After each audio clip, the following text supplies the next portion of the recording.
अयो गोंगलू जी आका। मेरी छोनी सी पाली सी मोहत्तल कहाँ है? आका 2 लोग आए थे, वो बेटी मोहत्तर को ले गए।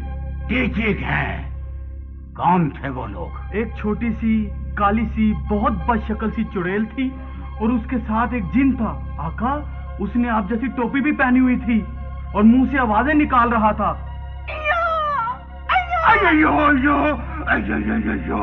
मोहत्तर की मैंने तुम्हें कहा था हिफाजत करो, तुमने उसको उनके हवाले कर दिया।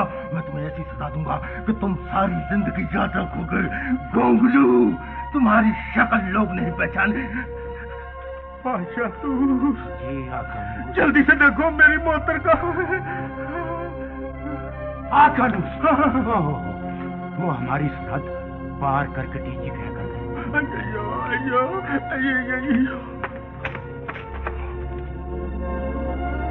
पापतूस। जी आकानूस। मुझे तो कुछ नजर नहीं आ रहा, चारों तरफ अंधेरा ही अंधेरा है। आकानूस, इस वक्त परस्तान में लोड शेडिंग है। मेरे आका, जनरेटर का बंदोबस्त कर दूं? पापतूस जल्दी से बताओ मेरा बेटा टिंकू का। आकानूस, आपका बेटा टिंकू इस वक्त परस्तान में है। वो हमारा जादूगर और बिल बतौरी उसको लेकर अभी पहुंचने वाले हैं, यानी टीची गया होने वाले। वो दोनों नालायक मस्खरे हैं, उनसे कुछ नहीं होगा। अयो गोंगलू। जी आका। पाशातूस। जी आकानूस। अब मैं क्या करूं? आप आकानूस उस वक्त तक ना टीची गए करें। टीची घे आ गई। फुफनोजी आ गई। फुफनोजी टीची गए। ची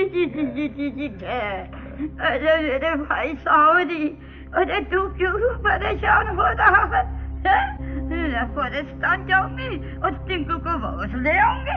मेरी अच्छी बहन कर नानी, गोंगलू की नानी, जल्दी से जाओ और मेरे बेटे टिंकू को ले आओ। ये काम तुम ही कर सकती हो। अरे मेरे भाई, तू या टिंकू लेटेगा मुझे पता बता। वो फुफनोजी परस्तान हाई स्कूल की क्लास टीची गए में पढ़ता है। अच्छा, अरे मेरे भाई तू घबरा मत, बस यूं समझ मैं गई और किटके जाते उसे ले आऊंगी। अरे मेरे मुंह पे नाक है, बड़ी बड़ी शाख हूँ। अरे मैं भूतों की नानी, मैं भूतों की नानी। नाव मेरा कर नानी, नाव मेरा कर नानी।